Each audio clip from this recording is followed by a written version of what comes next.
evening, listeners, and welcome to another exciting episode of Lost of Lieutenant. I'm your host, Josh, and I'm joined by fellow host, Nick. Hello. And fellow host slash subject slash topic of today's video, Jordan. Hi. Thanks for having me back again. I don't work here. As you can see in the title of this video, and if you've been doing some following along, today is our usual post-tournament winners video, and podcast stream, whatever you like to call it, interview. And you will know that Jordan won our last local 2-day tournament, Borderbash, which saw a impressive 50-odd players congregating in what's quickly becoming nerd mecca, Albury, a border town between Victoria and New South Wales in Australia. Jordan took vanilla Pano, and so another flavour of Pano, winning another 2-day event here in Australia. So we get to see why Big Gun Go Brewer is a good way to win a tournament. How are you? How's everybody doing? Nick? Good. What have you been up to? Ready to hear. We've got two of his opponents in the chat now, or in the video now. I'm surrounded on both sides. It's also like it's the Luke. Did you play Luke? No, I didn't. So there's like 3 of my opponents in the chat with Ivory here. Oh, Ivory's not here, but will be later, I assume. And on either side of me, I've got 2 of people that consider to just be much smarter players than me as well. Yes, but you seem to be the one who comes out on top in tournaments, so there has to be something there. Excellence in exexecution. Autistically rolling dice. We've got. I'll just give a little preamble about how this episode's going to go. First, we'll have a little chat about your lists. We will post them in the chat, and so the people who are here and I'll show them on screen for everybody who'll be watching. And we'll have some lovely. I know we've seen your lists if everyone watched the last episode of Lost of Lieutenant, but we will have some more input on them, I guess. Maybe since you've had some time to digest them, you might have some more points to make about them. And then we'll go through your games. And what I like to do in terms of a style of battle report, I don't like blow by blow, so I think they're kind of boring. So I really like Jordan to just come up with. He's had time to think about this. I'm not putting him on the spot. Something good that happened, something bad that happened, and any lessons he learned from the game. And if there's any cool other highlights he'd like to chuck in, he's more than welcome to. So we'll kick it off with your lists. If you want to pop, we'll do the one. How about we'll do the one that you didn't run first? Another tournament, another Borderbash one by Jordan, and another single list event. I can't help it. So you want to run through this one first? Absolutely. This list was My Life into Pieces, which was a cutter list. My thought process behind bringing this list was the cutter is just such a list warping piece, and that a lot of factions currently aren't playing good answers to Mim 6 in general. So I figured if I needed to fight against Mim 6, it was good for that. If my opponent was really weak to it, it would be also good for that. But I was very aware of the fact that there were multiple missions where it just wouldn't be viable to bring it unless something horrendous happened.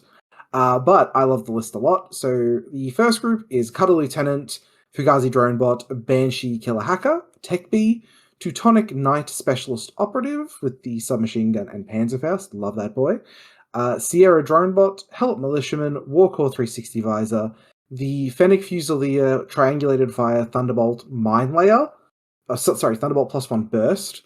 Group 2 is a six order group with a Bolt MSV1 MSR, a Bolt with regular hacking device, boarding shotgun +1 burst at the air mines, and another Fugazi drone bot, the Machinist with his power bot, Motorized Bounty Hunter, and the hacking device Fennec Fusilier.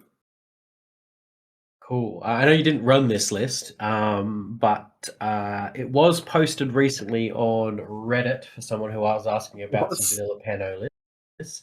And one thing that sort of came out was the lack of a Bolt chain of command and the inclusion of a Bolt hacker instead. Was the chain of command an option for you there, do you think? Or are you really happy with the cutter and how survivable it is? The cutter is one of the most hacking resistant lieutenants in the game. Like the cavalcade of things that need to fuck up for you to like lose a cutter while it's in camo, it's astronomical. Or it's like your JSA opponent walks an only warband in and just raw dogs that fucking discover roll, which has happened. But you know, it does happen. And Australian tables are also like generally very well built to the point where you will have a safe spot in your DZ to put an S7 model and just not stress about it. And you just get more value out of having the extra hacking device. There was some thought to play the killer hacking device, but I had 2 points I think left over in the list.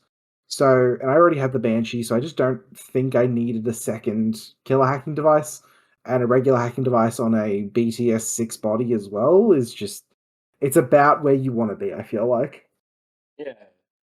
Yeah, that's all very good points. I mean, there's not really much else to say other than you didn't run this list for this tournament. Why didn't you run the list? Sorry, was it more matchup dependent or table or? Yeah, matchup dependent. So I didn't play against any of the Bakunin players at the event. I think there was like 2 of them. I didn't play against your Phalanx either, and those would have been the matchups where I would err on the side of playing this list. And when it came down to it as well, the flop in countermeasures wasn't friendly for this list. Like the first flop we had just didn't favor it. It wanted me to get like visors into the midfield, which the cutter is just the second list is just better at with the Kahu, and just some weird classifieds that really didn't want me to put the cutter on the table. I think we even had like HVT assassination as well. I'm like, well, the cutter isn't doing that. And otherwise, yeah, it was. I knew coming into the event there was a chance I just wasn't going to play this list, but I feel like you just benefit from having like a nuclear option, which is essentially here's an S7 MIM6, BS15 tag. Have an answer for it, or else there's a chance I'm just going to blow you off the table for the game. So the list was not there just so you could bring your amazing cutter camo token and have it by the table. It was not there just so I could bring my son, but I do love him very, very much. Chicken or egg moment. Which one came first, the cutter list or the sick camo marker? Such a cool camo marker. I'll put the camo marker on now so everyone can see it in its glory if they watch the YouTube video. And then, absolutely. Okay, so what was your list number 2? Right, so list number 2, so I played it all 5 games, my religion is gun. If you've talked to me at all, you'll know that I've been ranting about how good Lieutenant Joan V2 is in this edition. So it starts off with Joan of Arc V2 Lieutenant with the AP Spitfire, Pulsar +1 burst. She has an X-Visor, didn't remember that for the event. So, remember the equipment that your models have, guys. 2 Helot Militiamen, FTO with Sensor. One of them has a Red Fury because I had 3 points left over in list construction. The other is the FTO with Submachine Gun Light Rocket Launcher because the Light Rocket Launcher will just ruin someone's day consistently. Swiss Guard HMG with Pulsar. People just aren't respecting the Swiss Guard as much as it needs to be respected as a piece. I know there's been a lot of like we're down on a regular HMG in this edition. I think I said it in the previous episode. What people I think are actually down on is like a BS13 HMG without mods. BS15 with MIM6 coming out of camo as well, so surprise attack. Like you're going to put 4 saves on something a lot of the time, and provided it's not exactly a tag in cover, you're going to be able to force through enough saves to where most things are going to just hit the deck or like die. We've then got 2 Fugazi drone bots, a Teutonic Knight Specialist Operative, The Banshee again, which I think is just the best killer hacking device in vanilla Pano at this point. So it's whip 13, so it matches the other good killing hack devices we have. It's a medium infantry with a visor and decharges. Parachutist and combat drop are great right now, especially with border skirmishes still being a rule. Super jump jet propulsion as well just makes her the most mobile killer hacking device as well that we have. Genuinely can't say enough good things about the Banshee and like all the things that it does for the faction. We then have a Magistrate Chain of Command. So the inclusion of this in the list was probably 50-50 between Chain of Command is probably a good call when you do decide to play Jean, but also with Panic Room in the rotation of missions for this event, I just liked having the extra essential personnel that he offered along with counterintelligence. I think he prevented me from going into loss once over the course of the event. And then in Group 2, we have my other favorite duo in Vanilla Pano, which is Kahu duo. So we have the split of the Kahu Feuerback +1 burst and the Kahu Paramedic. We and ahed a fair bit on like which Kahu between the engineer and the paramedic.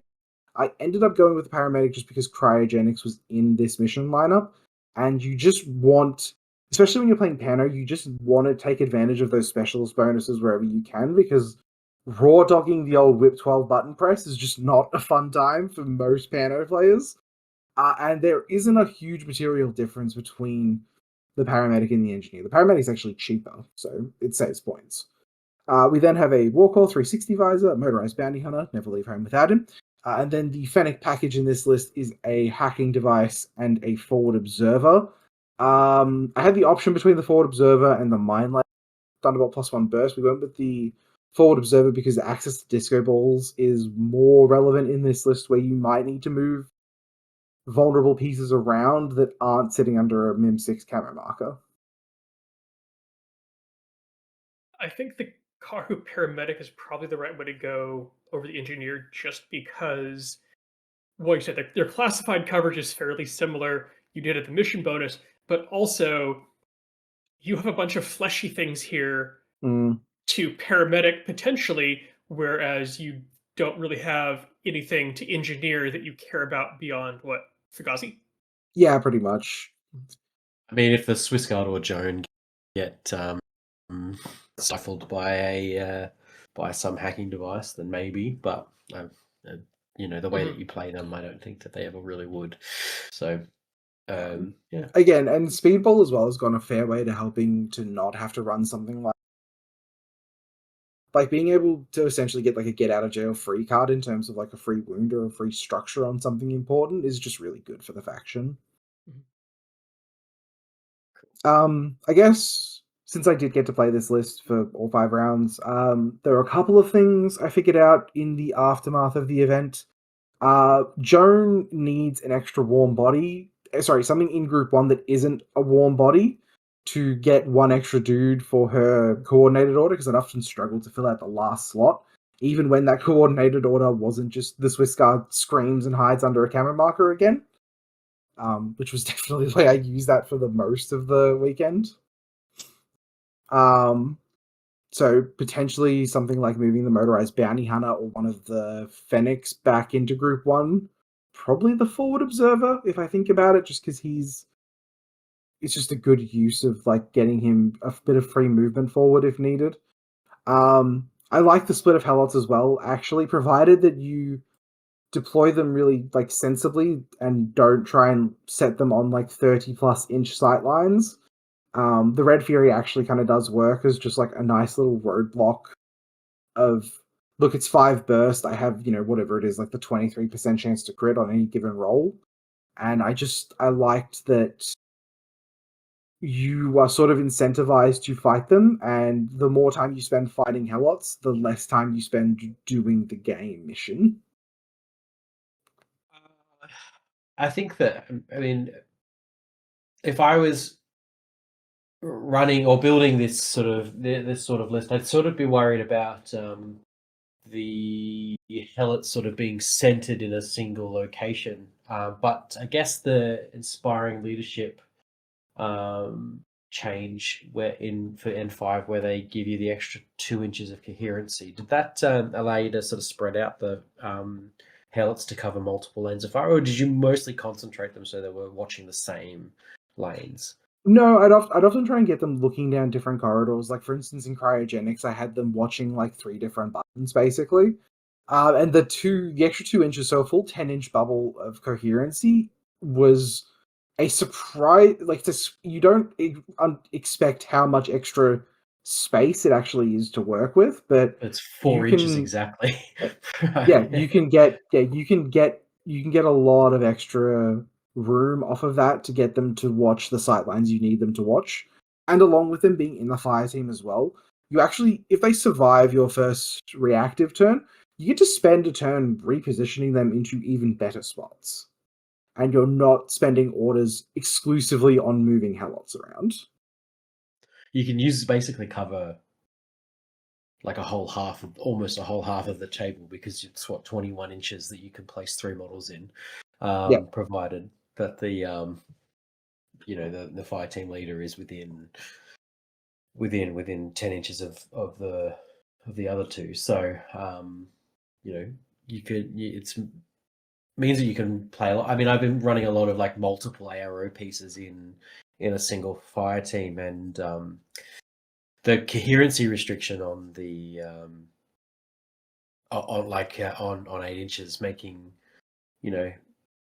you get a little bit less out of it with when you only have that 8 inches to work with, but having that 10 means that you just it's just a little bit more that it's just enough. It's yeah, just enough. And so I sort of I equate it kind of to the forward deployment on Armand Lemuet, because he's a potent ARO piece, but you can just often people don't put buildings with the inside a DZ that a sniper would really like to go onto, but they would just 4 inches out. So maybe people don't put tall buildings within 8 inches of each other, but within 20 inches of each other, you can find lots of really good spots for a helot. So really cool extra little ability there on show. Now, do you want to admit to a little whoopsies that you made? Yes. So the way I understood the coordinated order in a fire team to work is that if John attempts to use it, she breaks herself out of the fire team, and then provided one of the helots was link lead before that point, she just can sort of fold herself back into that at the end of the turn. It turns out the rules for coordinated orders are just, if you're in a link team, you literally can't be in a coordinated order. So luckily, I didn't find myself spending a lot of command tokens in pretty much any of the games that I ended up playing, just because I didn't need to flip irregular orders pretty much ever. So I did, if it did come down to it, I was able to just break and reform that fire team the way you do it the other way, with breaking it. The correct way. Yeah, the correct way, yeah. The correct way. Did you find that... I did have a question. Both of your lists, you mentioned Speedball. Did you take Speedball in all 5 games, or did you forget in some of them, or did you find that you really didn't need it? Or I bought it in 3 out of 5 games. I didn't drop it down at all. I should have.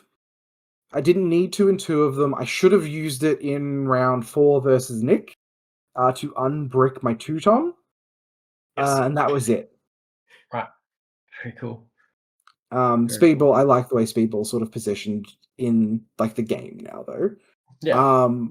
I guess the only other thing I would say about the helots or the list in general, I like especially with John, I like the FTO options over the camo options, because otherwise when you're playing the camo helots, it's sort of on you to reveal them when you want to reveal them and make all decisions based on that. I prefer putting it on my opponent to go, I'm going to put these here. They're being sexy helots, and you're going to have to, you decide if you want to fight them or not. And it just puts my opponent in the position to where they opt into engaging the helots, and it can go pretty badly for them. And it did go pretty badly for a couple of people, which I really, really like. it also incentivizes them to just waste more orders to go fight Helots instead of just putting them under the camo markers. But of course, the camo marker does offer protection. It offers, you can potentially make them waste orders in other ways. But I think one of the things that helps me when I play is that I like having simple options for myself and pretty simple like list execution for the most part. And that I feel is something that really helps me to get the most out of a list that I play. Is just Yeah. like, look, we're going to play simple Infinity. I'm not looking to outsmart my opponent. I'm just looking to have a game plan, execute it, and ride that for the game if possible. Yeah, you're just sort of One other allowing difference- yourself to be dumber than your opponent. Exactly. Exactly. One of the difference between the FTO and the camo is that you can link the FTO. Yep. So Joan aside, you can still link the two Helots. And suddenly your neurosynetics models have a special die. Yep. And like I said, going from 4 dice to 5 dice in arrow on the Red Fury, you're just crit chance by pure weight of dice is concerning to try to go into. Yeah, it's not gonna, and the Red Fury isn't there to kill things either. It's there to just waste time. Mhm. Like, if 5 dice means my opponent wastes 2 or 3 orders trying to like shoot into that, fucking go ahead, man. Like, absolutely, I'm fine with you doing that. Good. All right. Well, let's. One last question. Who of the tournament? Who do you think your MVP was? Oh, Who the was your- Swiss guard. Swiss guard. Yeah. Swiss guard. It's not close. He's like, look. Obviously, you can make the joke of like, well, the motorized bounty hunter did make 17 armor saves in game, and that was really, really funny. But I think in that game, I was already in a position where I was well ahead, and the motorized bounty hunter just made it more of like a comical game than anything else. But consistently over the weekend, the Swiss guard did nothing but perform exactly as you want him to, exactly what it says on the can. And I don't think there was any game where he sort of flopped, basically. Like, he was killing things every game, like, well over just a dozen scalps on his own. Like, I felt fine just feeding him almost a full pool worth of orders. And every time you just feel good about it. Again, don't shoot tags in cover. Like, just don't do that. And he's going to do everything you want him to do. Yes, very good. Okay, so let's get into some games, shall we? Hell yeah. So it's Saturday morning. You have a pool of 49 other people that you could go against. Some of them pretty scary. Who was your first round against? So round 1, I played Rudolph, and he was a former Canberra player who's now, I believe, like pretty close to the Albury area, actually. He was on Vanilla Ariadna and Genix. Good thing from the game, the list performed exceptionally well. The Teutoners was a great Master Breacher, because he just sort of impetuous forward and sat in a quadrant, dominated it for the entire game. It's like perfect, did exactly what it says on the can. A bad part of that game was that, unfortunately for my opponent, he really struggled to kind of get anything going during his turn. The Helots proved really, really difficult for him. He couldn't find good lines to bring his Chernobyl into the game, so he was sort of forced to try and fight the Helots with like Spitfires in, like neg 3 range bands, basically. So him and I are like both on like awful dice. He's on like, I think 5s. I'm on 2s with the Helot, but 5 dice is a little bit better than 4 dice. So we ended up like critting with the Red Fury, and it was like, Yeah, that's what happens, unfortunately. I've popped the table on the screen and in the chat for those who are in with us. It's quite a dense table, sort of in the middle of it. Very open DZ on the side that we are that's closest to the viewer there, and obviously this was taken rather early in the day because there's only 3 cans of alcohol. Yes. On the side of this photo. I think that was on Friday night, potentially. Yeah, it was on just to Friday be night, set up. Yeah, you can see the magic, play mats beside it. So You yes, I can. think there's some kind of it. Oh my god, you can. That's so good. Any notes from the table? It was a pretty good table. I think it went through a little bit more iteration between this point and when we actually played on it. The DZ on the closer side to the was definitely a little less open than that. But again, my opponent really struggled with where he deployed his Chernobyl. Like I think he was like right in the back right hand corner, basically. Really struggled to bring it into the game to the point where he's trying to take face to faces with guns that just weren't really made for it, unfortunately. And I think Vanilla Ari a bit of a struggling position right now as a faction, where people are still really trying to figure out what they're supposed to be doing. Yeah. And I kind of like the ideas my opponent had, especially with like the Chernobyl, which I think is really good. Something interesting I learned that game. Motorized bounty hunters like are kind of really fucking annoying in CC. They have a para CC weapon neg 6, I think, and they're on like CC 17 or 18, something like that. CC 17. So he walked into CC with my bounty hunter with Uxia, and bounty hunter just fucking bonked her on the head with a stun baton. Yeah. Oh no. Yeah, I can see how that would happen. 17s, yeah. Yes. Wow, that's pretty awful. Awful dice. Any apart from the motorized bounty hunter being annoying in CC, anything? Did you take away anything from this game that you would use in your next 4? The Swiss Guard was excellent. Like Just spend orders on the Swiss Guard. Spend as long as I'm not shooting at a tag, spend orders on the Swiss Guard. It will do exactly what it says on the can. People aren't good at dealing with a Mim 6 gun inactive. I think people are really good at dealing with Mim 6 guns in reactive. Like, it's a very known quantity at this point. The Cenobite's good.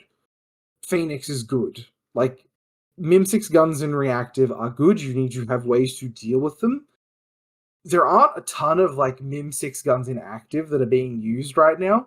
Like, I don't think the vanilla Eugene player was playing Tau HMG. And I really haven't heard enough respect for the Swiss Guard this edition so far either. So just if you have access to a good Mim 6 gun in an active turn, just use it. Like, it's just gonna like tear through most of whatever you need it to tear through. Fair enough. Yeah.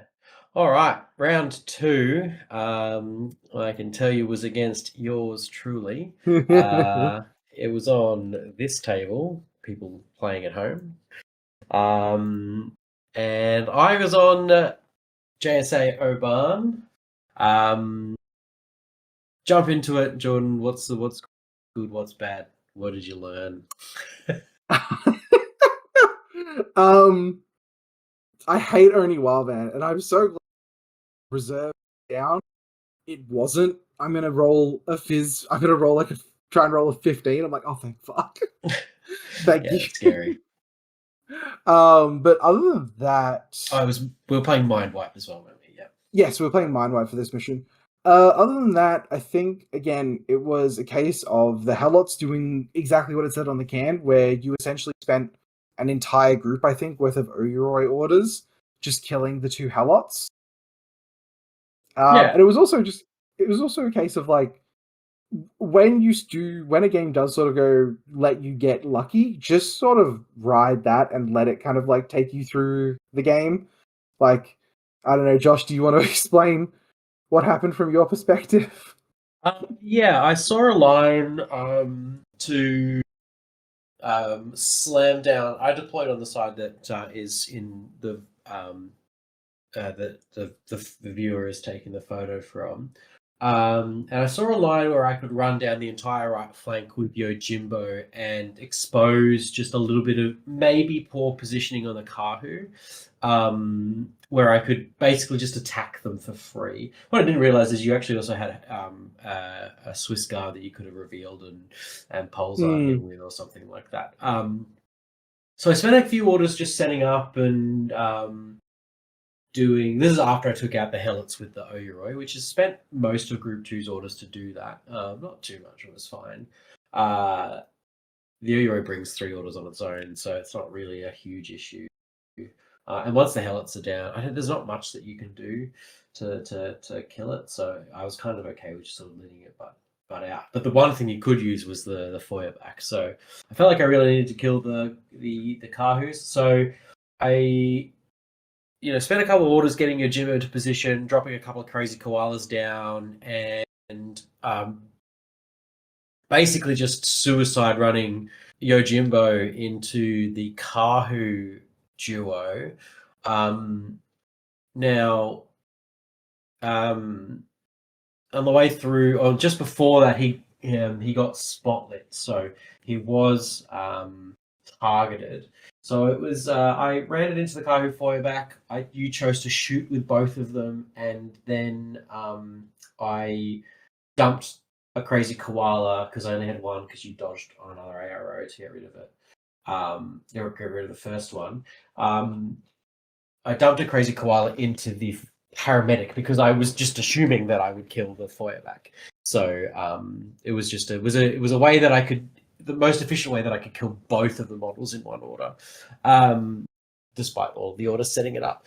So I ran into CC with the Feuerback. I rolled my 2 dice because I'm 2 dice on 27 in that, and you're 1 dice on. I think you were on 2 dice on 2 dice on 16s because I 2 dice on 16s. Yeah. 2 dice on 16. You rolled a 16. I didn't roll a crit, so I rolled the 3 dice because thankfully Yojimbo was crit immune. And Yojimbo ninja dodged all of the Feuerback shots. Unfortunately, the Feuerback paramedic basically went, "You're dead," and shot Yojimbo in the head with a multi-rifle, and sadly, he's not shock immune. Sadly, Yojimbo is 1 wound, no wounding cap, and not shock immune. And then the paramedic just survived the. It just ate the crazy koala. Just ate the crazy koala. So it was just a very unlucky set of events for me. Had the Feuerback gone down and the paramedic gone down, I would have ended my turn 1 with Yojimbo in your DZ, and I just think you would have had a hard time dislodging him with what you had in the area, and so it was a risky play. Later on I saw another play that I could have made with my Group 1 orders in turn 1, which would have actually been much more effective because I would have basically taken out I could have taken out your ability to complete the mission almost entirely. If I'd ran my Ninja KHD forward and killed your Trinity, your Banshee, and your Fennec. So, that's just what happens. Sometimes in these games, it was unlucky, but the luck was on Jordan's side this time. And in previous times, it's been on my side. So it's just how it goes. Yeah, it's pretty much. Yeah. Anything bad that happened? What did you make? Did you think you make any big mistakes or anything like that? Oh yeah, like when I was moving the Banshee forward, forget that there was a flashpole spot near the console, so you were able to reveal the ninja, and that kind of was like shit. But luckily we did manage to sort of destroy the console, so it didn't end up being too much of a punish, luckily. Other than that, again, Swiss Guard overperforming. Like I've heard so many people be like the dreaded, Keisatsu Thunderbolt BS stack -3. You had I think 3 of them standing up on ARO. Yeah, I did. And I think the Swiss Guard spent 4 orders and just killed all 3 of them. Yeah. No, I think it was 3 orders. I think it was even less than 4. I think it was 3 Oh, orders and we okay. killed all of them. So Yeah. yeah, it's a bit nasty. And then after that, it was sort of just a case of like make you waste orders. I ended up having both the Swiss Guard and the Kahu up on AR, and like your Oreo just spent a lot of orders kind of like pinging off them, unfortunately, because it was just super long range fights that it just wasn't sort of suited for. Yeah, it just couldn't get across the line against the Kahu. That's okay. Did you taking apart from Swiss Guard good again? Did you take anything from this game that you took into games 3, 4, and 5? Don't be afraid to spend orders on the Banshee. Like, don't be afraid to start it on the table either. It made a great because the other option would have been similar to what you did, where you made like Heisotsu thingo fucking your Uber hacker. Uber hacker, yeah. Yeah, I would have just made the Fennec the Uber hacker, but yeah, don't be afraid to start Banshee on the table. It's super mobile. Like it moves, 6'4" basically with super jump jet propulsion. Yeah, that's the big one. It's just don't be afraid to sort of like use it aggressively and like start it on the table if you can do it safely. Because that was something I noticed you could have potentially done as well with your ninja. Could have deployed it not as a marker because you were going first, and then made it your Uber hacker, and that way you would have had extra orders to spend on it as needed. Yeah, no, that's fair enough. Gets it closer to the thingies as well, because it was alive in the end of turn 1 and turn 2 Yeah, it and turn was. 3, so could have gotten closer and hacked a console too. So yeah, that's fair enough. That is absolutely fair. All right, game number 3. We are 2 wins in. We play on the incredible Warsenal table played Comanche table painted by The fucking Tristan. depth perception killer. Yes, it is a bit of a nasty one. Who were you playing against, and what were they bringing? So we were playing countermeasures. I was playing against Mick, who was the fucking guy that made the mission. So he was on Star Martyr, and at the start of the game, he's like, "Yeah, I'm playing Star Martyr." He knows. Oh, cool. Not having to fight a tag is like pretty cool. Pretty cool. I like that. So he was playing a list with like he had like a Beta Trooper Harris, Epsilon HMG, Shona Carano. Because it turns out when you're not playing a Zeta, you actually get to spend a fair bit of points in the rest of your list on other stuff. And I did notice after he deployed, he'd only put 14 things down. So I was sort of like, "Hey man, do I see 14 troopers?" He's like, "Yeah." I'm like, "How do you feel about Knights of Santiago?" He's like, "Oh, I think they're pretty cool." I'm like, "Cool." Yeah, because it's not much else it can be. It really isn't much else that it can be. Maybe a Lynx, right? Yeah, pretty much. It's a very short list. Yeah, like a Lynx, and I don't know if there are any other parachutists in the or combat jumpers in the faction. So Crushers, that's the only other one. Yeah, Crushers. This game was fun. Parachutist apparently. Yeah, this game was fun. Countermeasures is like it's the best. It's probably like if I had to, it's on the short list of like missions. If I would have to put a mission, happy to play it at every event. Basically, I think I just lost you there. I don't know if anyone else did, but I think you just said you would put it in every tournament. Is that right? It'd be on the short list of missions that I would be happy to play like every tournament. Ah, right. Yeah. Yes, it is. It's a great mission, and Mickey wrote it and submitted it to a custom mission challenge in N3, and it got placed. So it's been in part of RTS ever since, and so it's definitely stood the test of time as a fan made mission. So excellent work there, Mickey. So fantastic. Yeah. Anything? What? Good, bad, and something you learned. Give us a rundown. Good instincts were on point. My opponent did in fact bring down a Knight of Santiago. Luckily, I deployed well enough in the game to where he have anywhere to put it, to the point where he had to drop it basically on top of a Fugazi. Which meant my Banshee and my Fennec both got to give it a hack. Oh dear. Because if he didn't do that, he would have had to combat drop it, like just raw dog whatever the Right. number is that he had to roll. And he needed it to be as far forward as he could get it, basically. So he was using border skirmishes. Right. It survived. Oh. I think it ended up taking a wound. It made it a cross. He didn't manage to achieve classifieds with it though. And the other thing was probably a good thing as well was just like, again, trying to not be the Pano player stereo, just shoot. I spent a solid bit of time on my turn one, kind of like Banshee did mapping and rescue. Oh, epic! Wow. So no, what's the one where you have to have you sit back a HVT? I can't. Is it rescue? HVT kidnapping, I think. Yeah, it did kidnapping. So the Banshee border skirmished into a blind spot, moved forward, tapped one of his terrain pieces, rolled a 12, moved back, grabbed a HVT, and then moonwalked a couple of times towards my DZ and did 2 fights on her own that turn. Bad. It was interesting. It was a case of sort of like I had to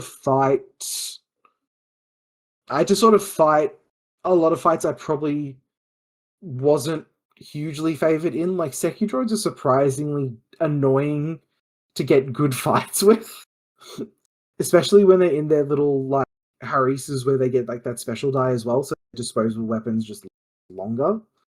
And something interesting, motorized bounty good booty basically all weekend. I think the only dud it rolled was a DACCW in round 2.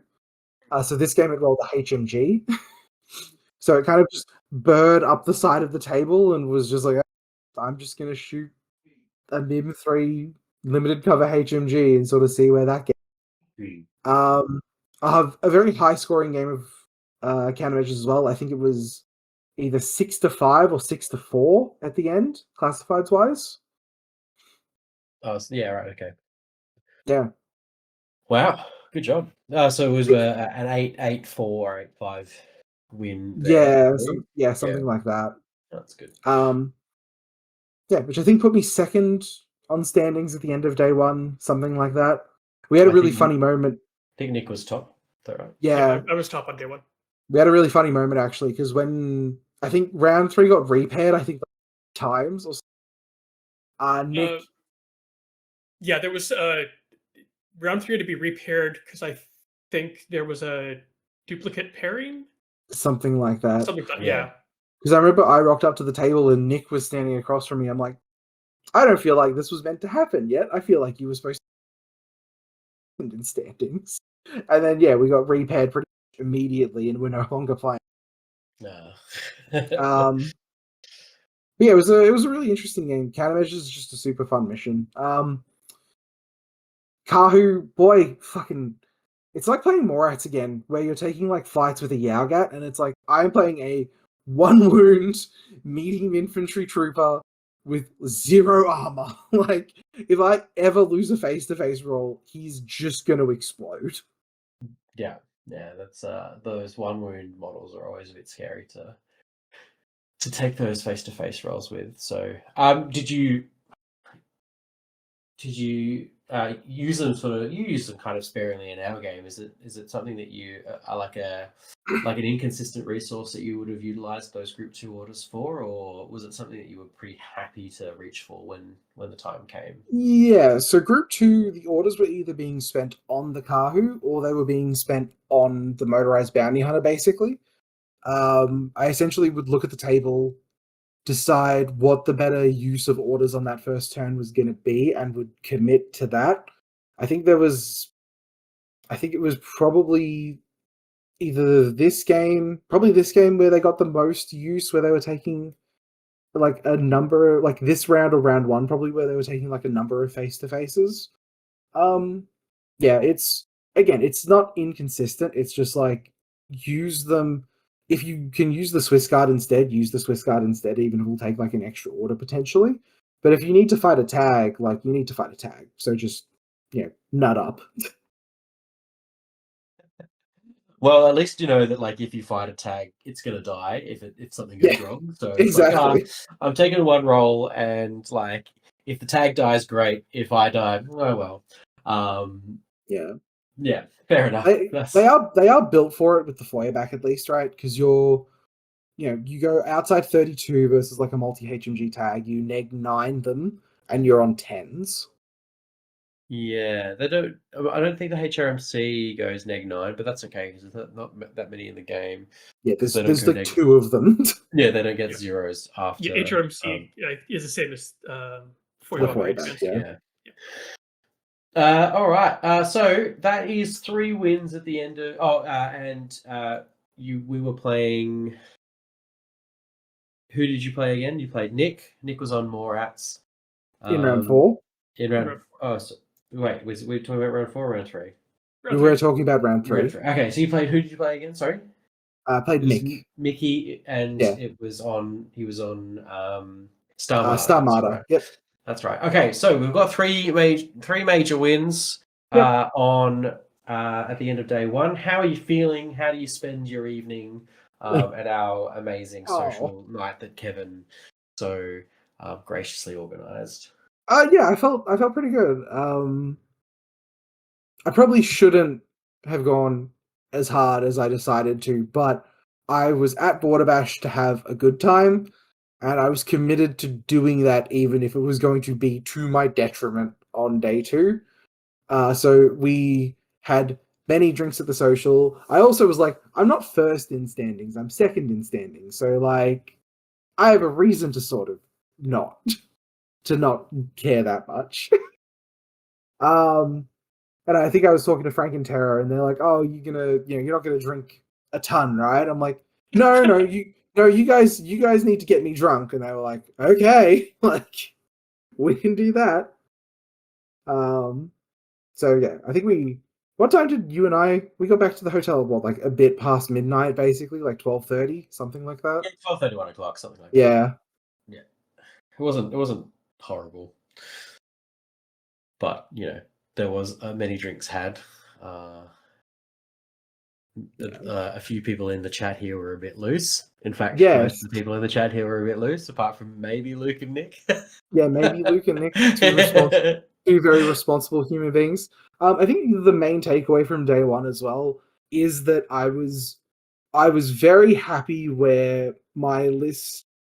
I was right in that having pretty simple options and having like a simple to execute game plan helped me a fair bit against armies like Star Marder that don't play a fantastic direct game plan, and also even to an extent against you on JSA where your direct game plan isn't quite as easy to execute and direct as mine.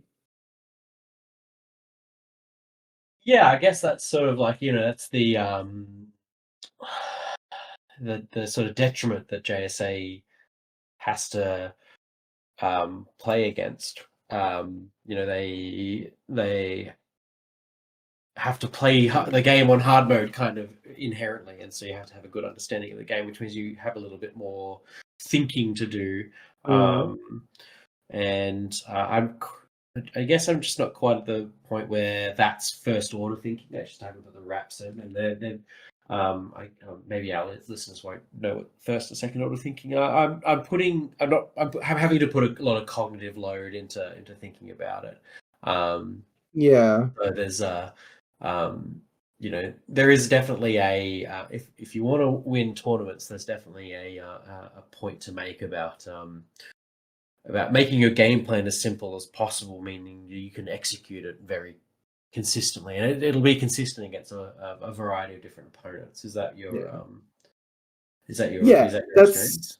That is my experience. The joke I tend to make as well is that I'm just trying to win. I'm not also trying to like feel really smart as well. Like, yeah, if I win and people call me a dumbass, it's like, yeah, and like, I still won. It's like, yeah, I mean, you're correct, but like, yes, you still won. Yeah. I'm not trying to feel smarter than my opponent, basically, is another way I like to look at it. It's like I'm just sort of trying to get my shit done.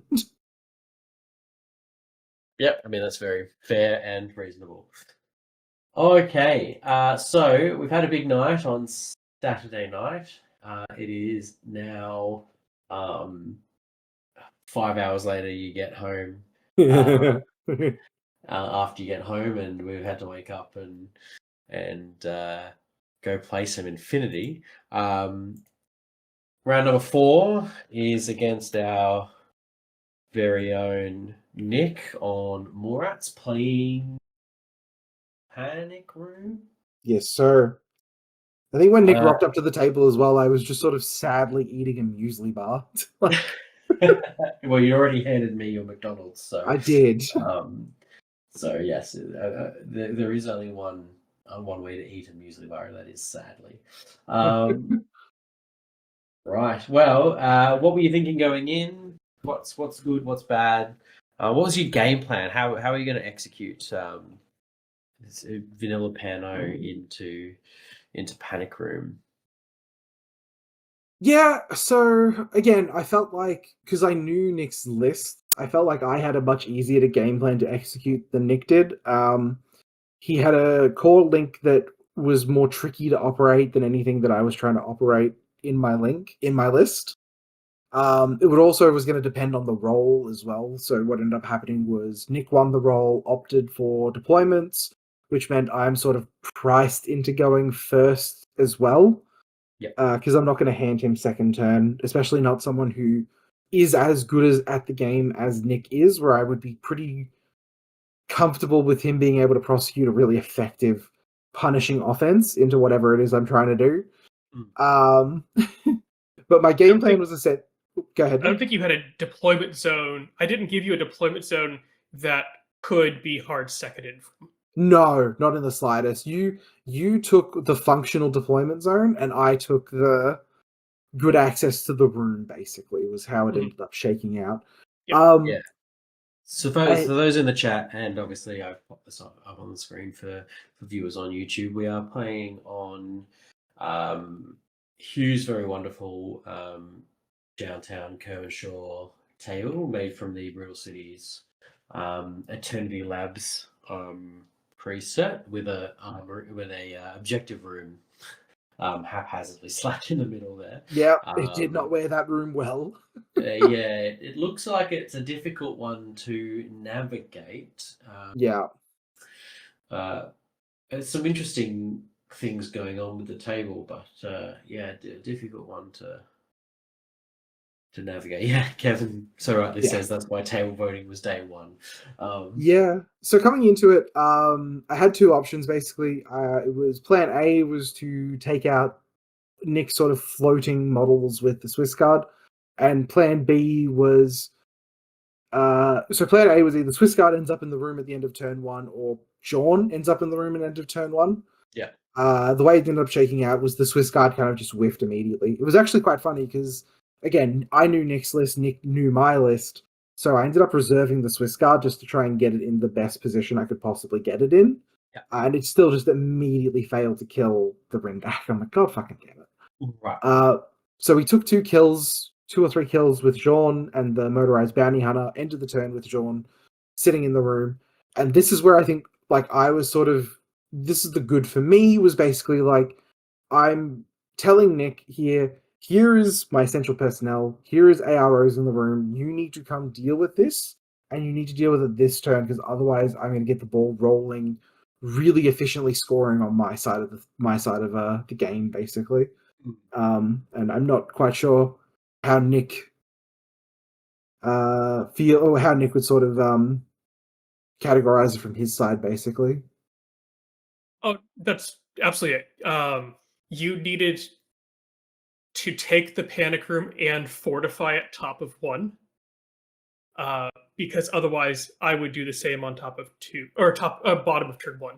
Yeah. And you needed to put in, either Joan or the Swiss Guard, because you didn't have anything else that could effectively hold the room. Yeah. But that also put a difficult but achievable goal in front of me, and it meant that I had to do that or I lost the game.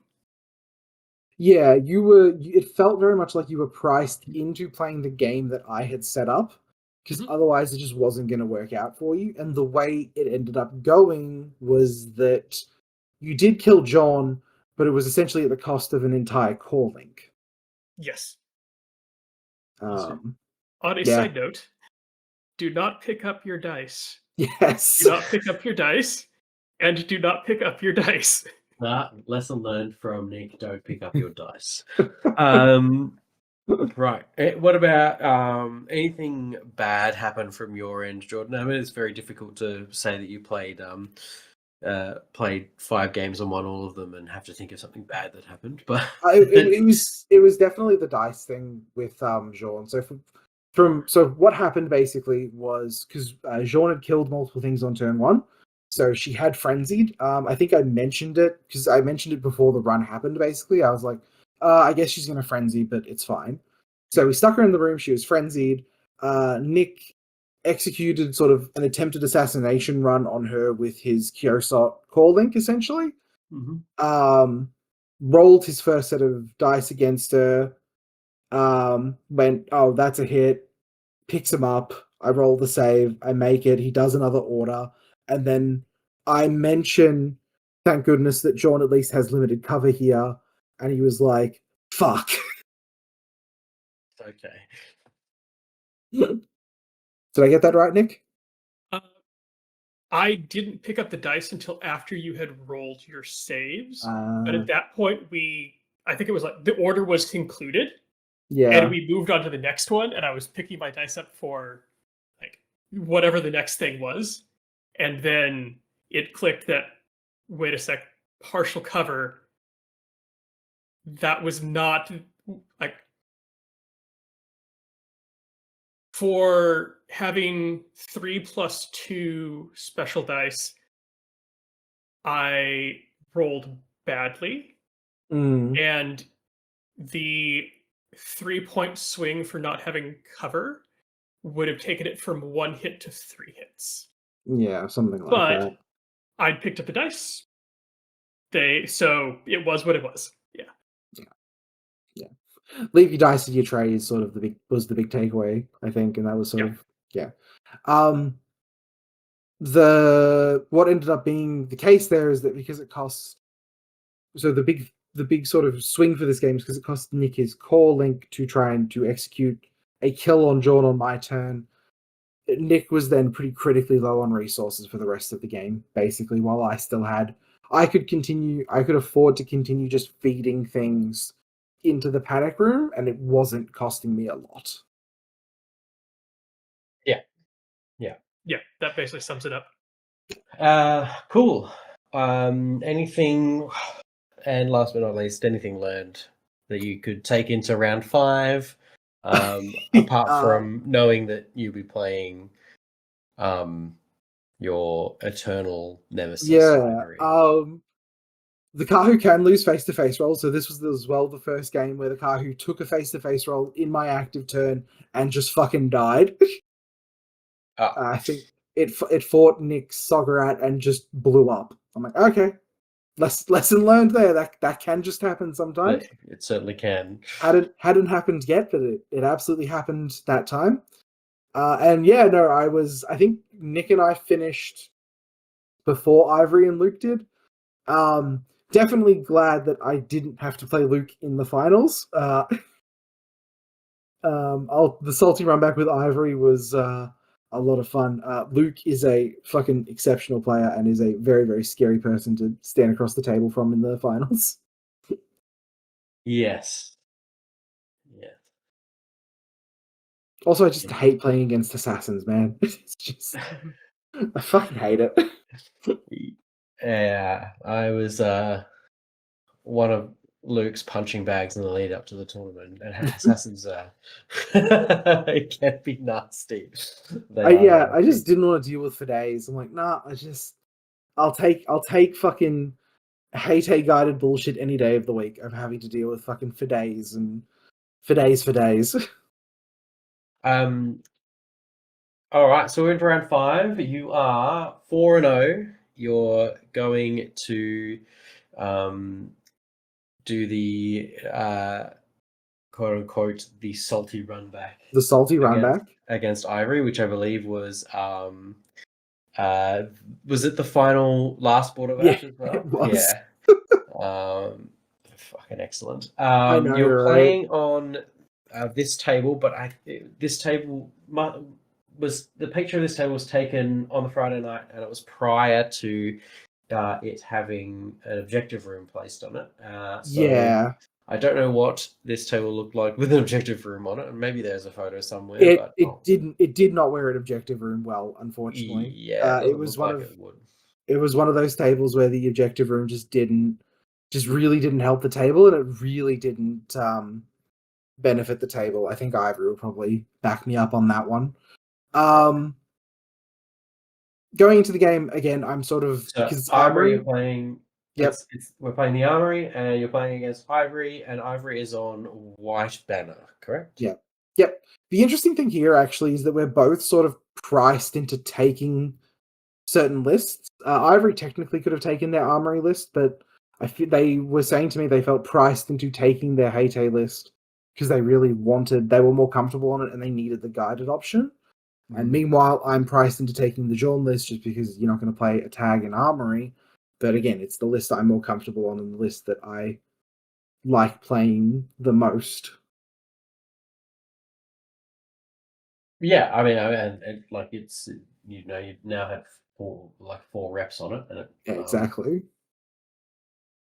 And it seemed to have been playing so far so good. So yep, nothing wrong with running it back. No, that was pretty much the thought process, and I was like, yeah, no, this feels good. Good from this game. I feel like spoilers. I think Ivory and I played something like Ivory went second. Ivory went first and played 2 turns of the game, basically. And we basically called it bottom of turn 2. The good from this game, for Ivory's first turn, they played really, really well. I made sure my deployment was good for me was my deployment. I felt was really, really strong. I kept Joan far away from Ivory to where if they were going to try some sort of guided play on her, they would have had to aggressively kind of overextend their link team to try and do it, and they would take a bunch of AROs. The cost of that, though, was that I lost a couple of pieces to guided. It was fine, though. Like, I think it was the Kahu and the Fennec Hacker died. I'm like, oh, well, like, shit happens, I guess. And the other good, I guess, dice were definitely on my side this game. Ivory has a bit of a reputation for fighting Helots when they really shouldn't. So I think they had 2 orders left at the end of their turn 1. And they opted to take 2 face-to-face rolls with the Hate into the light rocket launcher Helot. And the result of which was the Hate lost 2 face-to-face rolls and went unconscious. Oh, Hate. Yep. And Ivory hadn't purchased Speedball that game, so they had no way of recovering it either. Oh dear. So it happened. At least the Hate's not going in the room, so that's yeah. So it happened, and I looked at Ivory and I'm like, "Do you have any way of recovering this?" And they're like, "Nope." I'm like, "Yes." It's like, can't help it. And I think my threat assessment of this game was really, really good. So once it hit my turn, the first thing I did was use Group 1 orders to get the Banshee into the room, pull a thing out of the panoply, and get her under her cyber mask. Yep. Killed an ARO piece with the Swiss Guard, which I think was the TR bot, and then realized that if I took out Ivory's Liang Kai, they really didn't have anything else that could effectively kind of contest the room other than probably the Huarang. So with that, we basically committed 6 orders with the motorized bounty hunter to kill Liang Kai. He rolled multispectral visor level 1 this game, so he was designed to kill Liang Kai in a lab this game. And yeah, he dodged the shock mine on the way. Yeah, and then the infamous 17 saves happened. Is this Yeah, right? so the end of the turn, I dominated the room. I pulled the thing out of the panoply as well, and then I left the motorized bounty hunter basically in Ivory's DZ. After that, they spent a fair bit of time shooting the motorized bounty hunter with combi rifles and multi rifles, and just pinged off it a whole bunch of times. Yeah. And yeah, after that, I think they contested the room with the remains of their Link team. I laid a light flamethrower template on top of the Link team from the Banshee because she pulled that out of the panoply. My turn, I was sort of like, they finished up their second turn, really not having been able to achieve much of anything. And I kind of just went, hey, do you reckon we could probably... Do you reckon you want to like talk this one out? And Ivory was like, yep, I reckon we could pretty safely talk this one out at this point. What happened is a something that rarely happens in Australian tournaments, and that you were wandering around as the winner of the tournament, basically prior to everybody else finishing their games off. Yeah. So,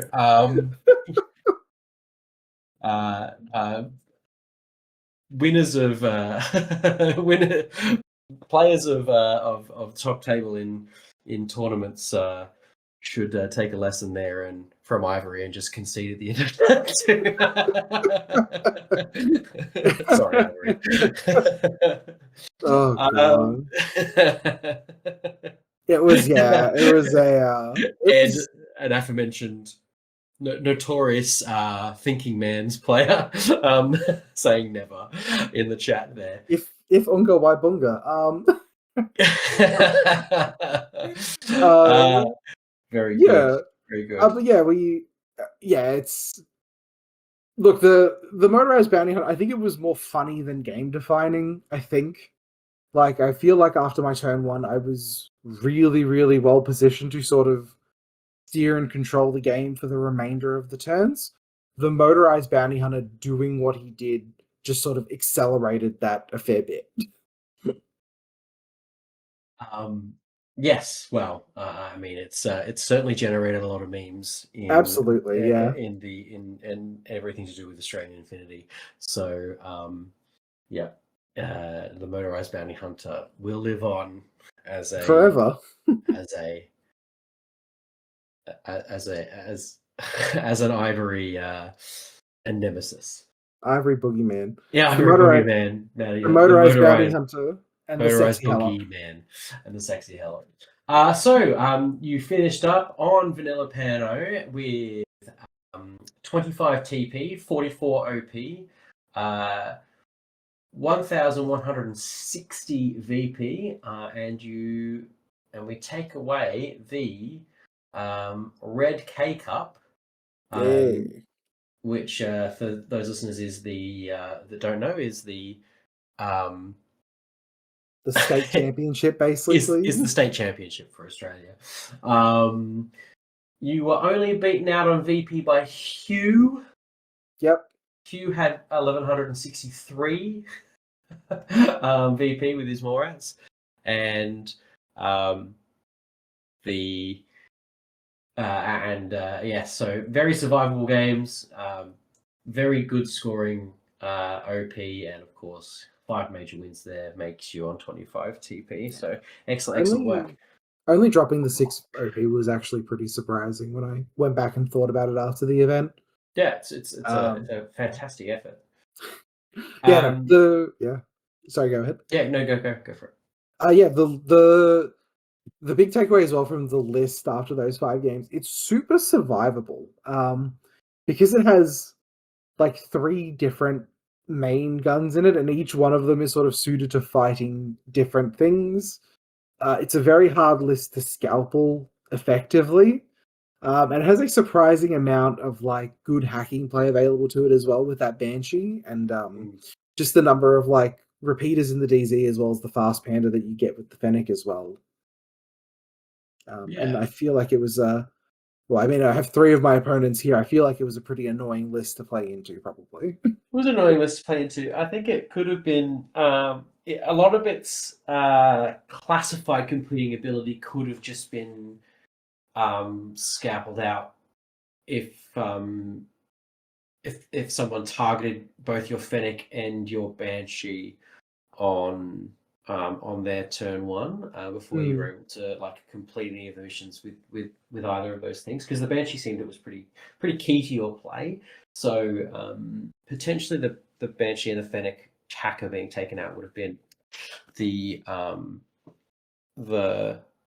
the way to play the game. But yes, it is a very robust list. So it's something that it's a robust list without having too many wounds in it, which is surprising.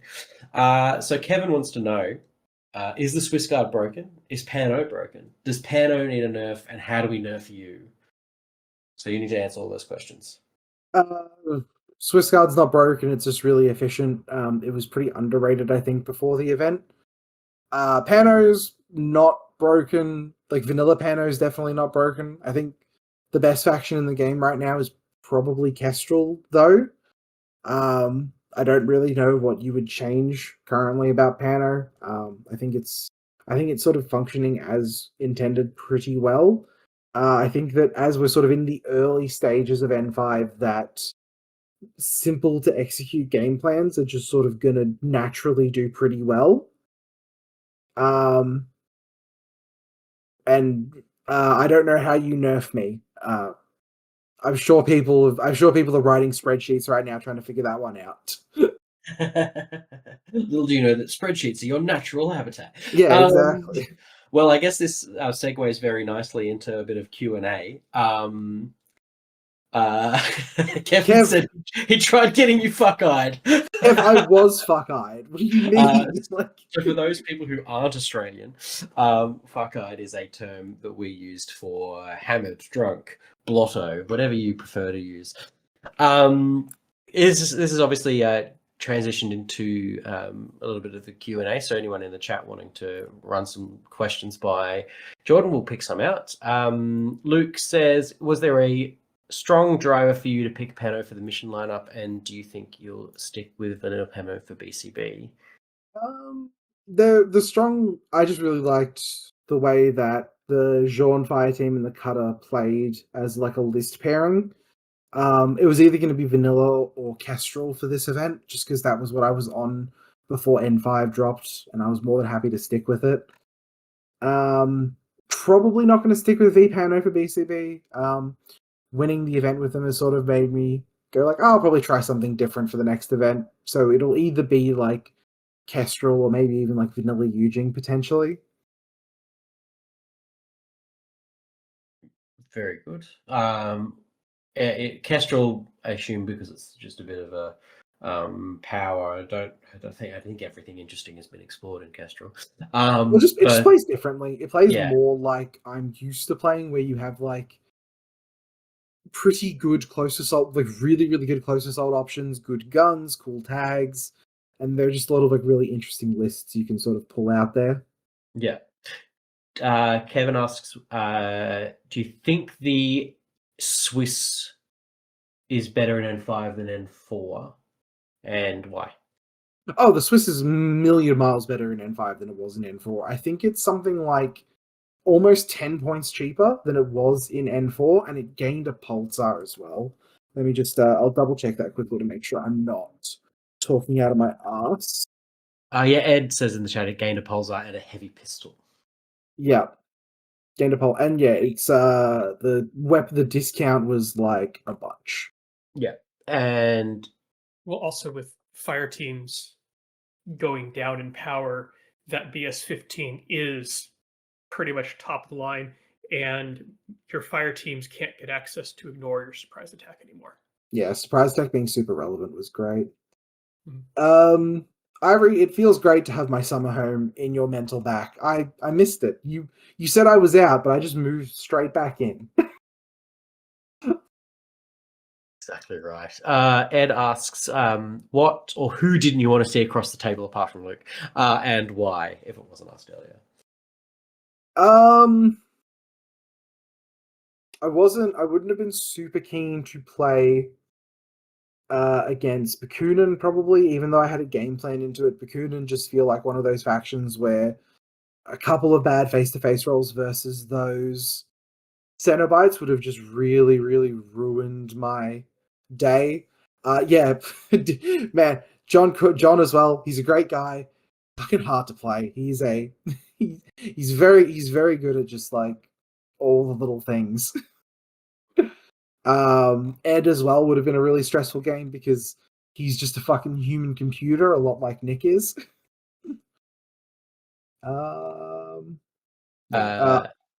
Yeah. Does Kestrel fit your playstyle? For this from Luke as well. And because he feels like it doesn't have as big alpha pieces, and that might be a little bit more of your MO. It doesn't, but it does have like really good close assault options, which I love exploiting. So I really like the Yamaguchi. I really like the Pano Beast Hunter. And you can also build lists with big pieces in them. I really rate the Tick LT Squalos NCO duo. I really like that. And I think I'm going to get a lot of use out of that. And like the Crux Knight as well, I think is one of those pieces where it's really just going to walk over some people, which I quite like. Did you explore you running the Crux Knight in vanilla at all? I did actually. There was a panic room list that I built that was running a Teuton LT, a Red Eye, and a Crux. And I think it even had it might have even had a fucking it was either a Swiss Guard or a diff or like an AP gun in there. I can't remember which one it was off the top of my head. Because I was like, well, what if I just like outrun the zone with Impetuous? It wasn't a very good list though. I thought it was funny.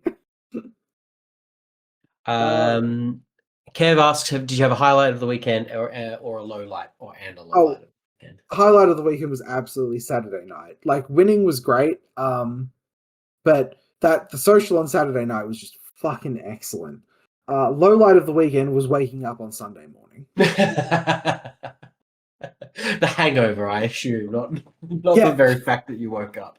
I don't know. I regretted waking up pretty fucking drastically.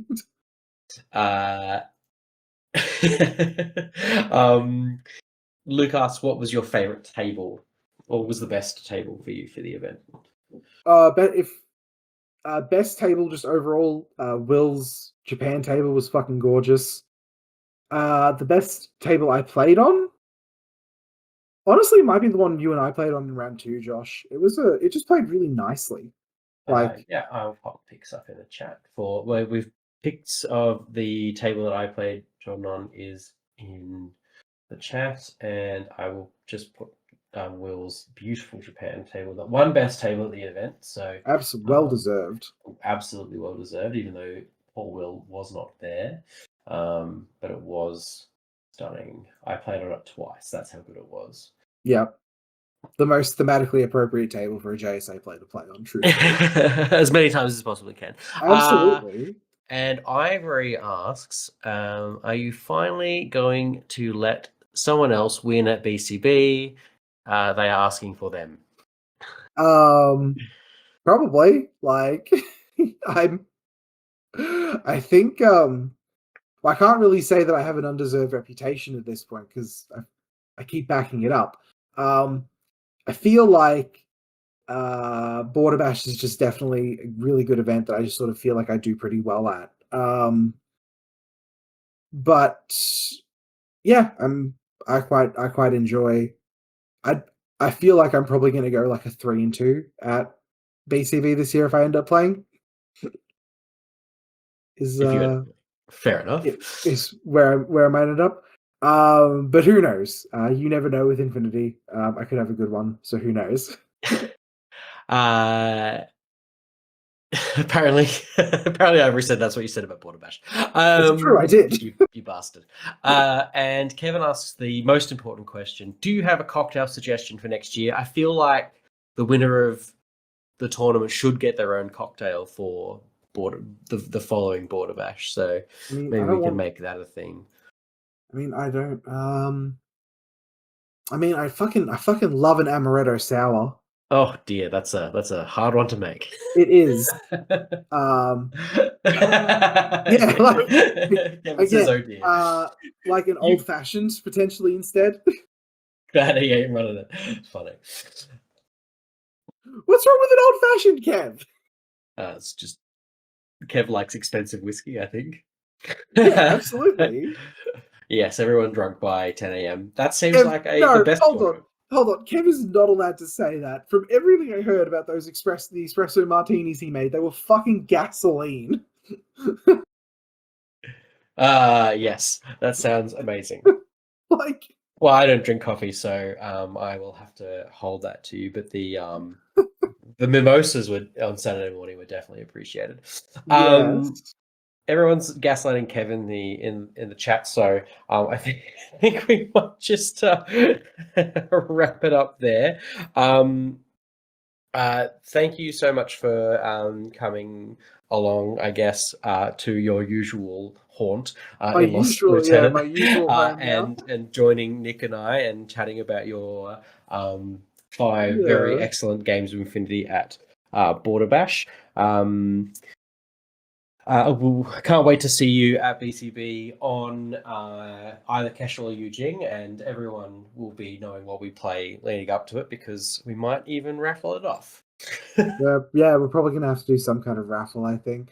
No, Yeah. but thank you to just like the Australian Infinity community in general. I think Australia has the best community in the world. I think we have some of the best players in the world. Eventually, the rest of the world is going to have to wake up to that. I think.